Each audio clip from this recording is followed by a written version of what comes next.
Good morning students, let's continue chapter 6. Today's topic is concept of maxima and minima and exercise 6.5. In this section students, we will use derivative to find the maximum and minimum values of various function. Okay, so let's start with the definition. First, let f be a function defined on an interval I. Then f is said to have maximum value in I if there exists a point C in I such that fc is greater than fx. Okay, for all x belongs to I. The number fc is called the maximum value of I and C is called the point of maximum value. Okay, keep in mind only two things. First, maximum value, and next is point of the maximum value.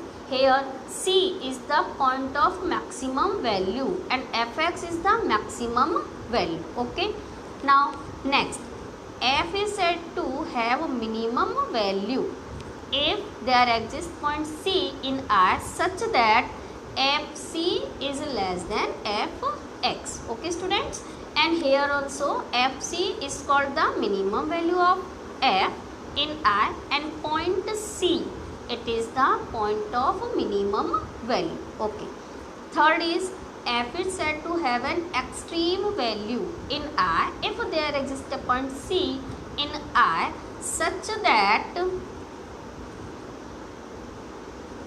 fc is either a maximum value or a minimum value of f in I. So there are three main points. Okay, number fc in this case is called an extreme value of f in I. Okay, and C is called the extreme point in third case. Okay students, it is in the third case, extreme value of f and extreme point. Okay, and now next is first derivative test. For this, let f be a function defined on interval I. Let f be the continuous at a critical point C in I. Then first we have to find the f dash x. If f dash x changes sign from positive to negative as x increases through C, it means student, if we are changing the value of x from positive to negative and f dash x is also taking the greater values, that okay, f dash x greater than 0 at the point of sufficiently close to and to the left of C, and f dash x is less than 0 at every point sufficiently close to the right of C, then C is the point of local maxima. Okay, from the question concept will be more clear. Same for the next, local minima. If f dash x changes sign from here, it is negative to positive. In the upper case it was positive to negative, but here it is negative to positive as x is increases through C. If f dash x is less than 0, then we will have local minima value. Third, if f dash x doesn't change sign as x increases through C, then C is now neither a point of local maxima nor a point of local minima. In fact, such a point is called the point of inflection when f dash x does not change sign as x increases through C. Okay, now there is another derivative test. It is known as second derivative test. For this student, first let f be a function defined on interval I. Okay, C is any point. If f is twice differentiable, okay, when we will apply this test, this is the second derivative test. First,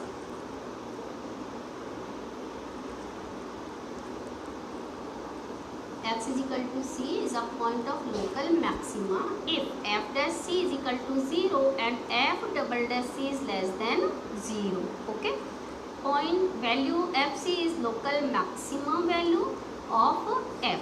For this student, first find first derivative, okay, f dash x and then f double dash x.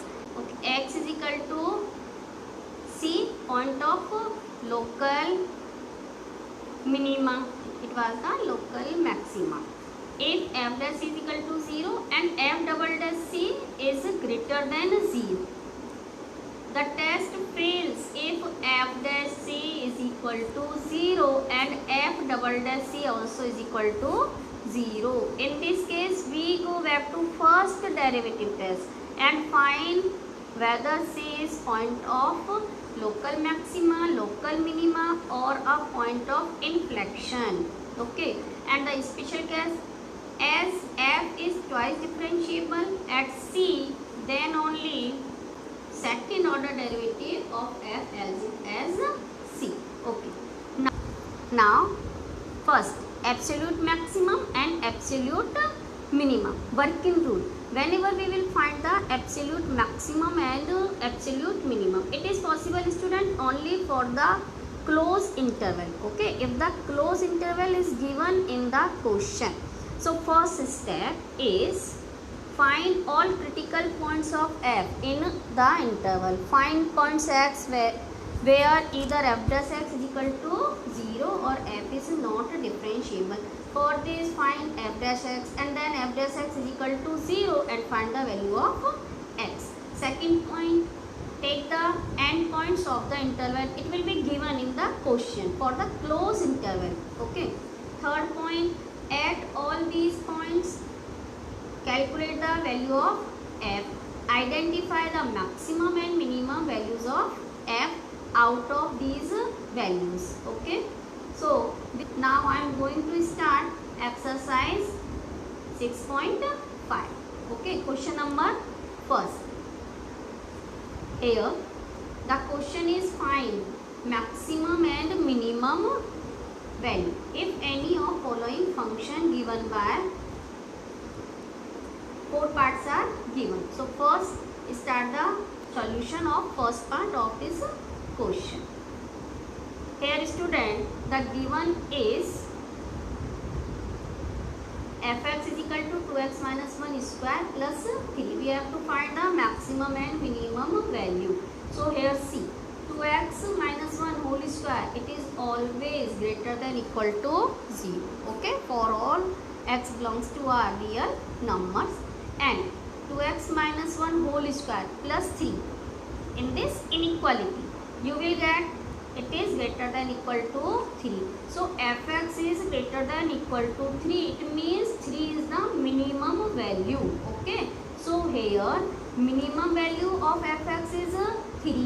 When it is 2x minus 1 is equal to 0. From the question you will find this 2x minus 1 0. Then only we will get 3 as a minimum value. So x is equal to 1 by 2. But here the upper limit is not given in this question. So this function does not have the maximum value. Okay, this is the solution. First part of the first question. Now let's start second part of the first question. The point or definition will be clear through this solution, students. So now start the solution of the second question.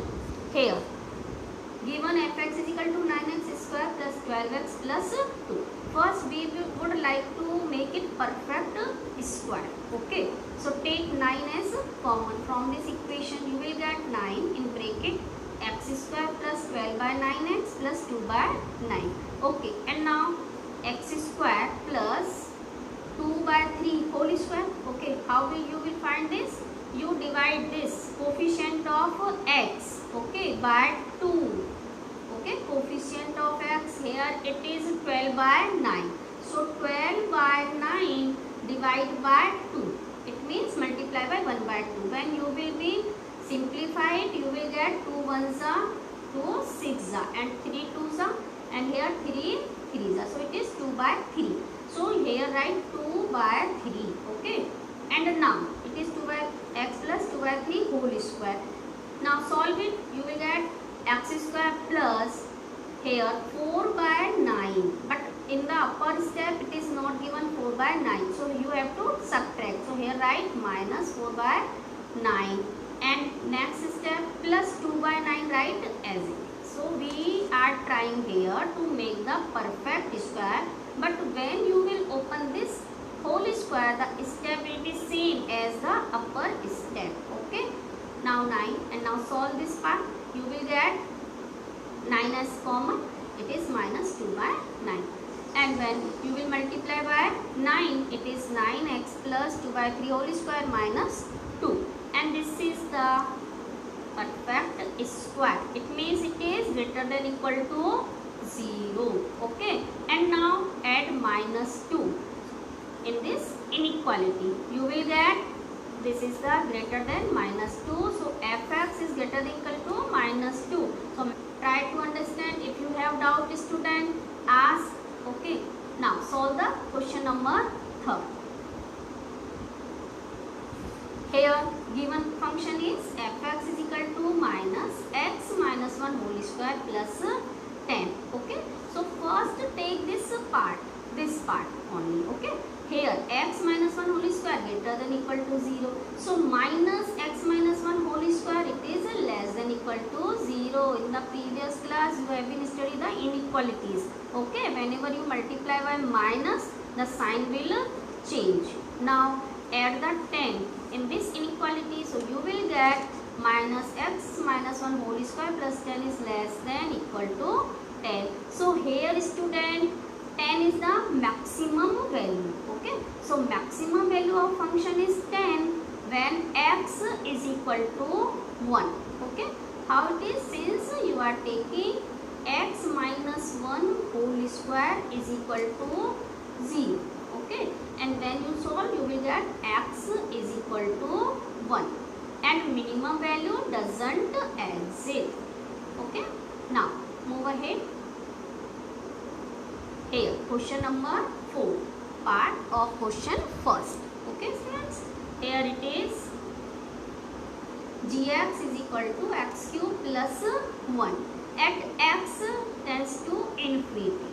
You see that gx tends to infinity. It means if you are taking the positive values of x, 1, 2, 3 and any values, you will get corresponding values of gx, and whenever you are taking the values of x, okay, up to minus infinity, gx is also going to up to minus infinity. So there is no minimum or maximum value. Hence maximum value and minimum value of gx do not exist. Okay, 2 is same as question number first. You try these questions. If you have doubt, ask. Question number 3, find the local maximum and local minimum if in any of the following. Also local maximum and local minimum values. I am going to solve question number 2 first. Okay, since first is very easy. Hey, question number 2 is given x cube minus 3x. Okay, first of all find the first order derivative g dash x. It is 3x square minus 3, and again find the derivative, second order derivative. It is g double dash x is equal to 6x. Okay, and now g dash x is equal to 0. It was a working rule student. Okay, but according to definition it was tough, but whenever you solve the question it's very easy. Simple. First find first derivative, then second derivative, and first derivative take is equal to 0. First derivative is 3x square minus 3 is equal to 0, and find the value of x. You will get two values of x. X is equal to plus minus 1. Okay, so here x is equal to minus 1 or x is equal to plus 1. These are known as turning points. And now find the value of g double dash x at these points. So at x is equal to minus 1, g double dash x is minus 6. Okay, it is less than 0. It is less than 0. It means x is equal to minus 1 is a point of local maxima. And now find the local maxima value. From this you will get only the point. Okay, that x is equal to minus 1 is the point. Now we have to find the value, maximum value. Value you will get from the given function. Okay, given function is gx. So gx is equal to x cube minus 3x. Substitute the values, x is equal to minus 1, you will get answer is 2. Okay, it is the local maxima value. And now we have to find the value at x is equal to 1 also. So at when x is equal to 1, g double dash x is 6 greater than 0. So x is equal to 1 is a point of local minima. Since it is greater than 0, whenever you get the positive value shows the local minima. Okay, and now find the local minima value. It is from the given function. Okay, in g1 you will get 1 cube minus 3 into 1. The answer is minus 2. Okay students, in the next video I will continue more questions of this concept.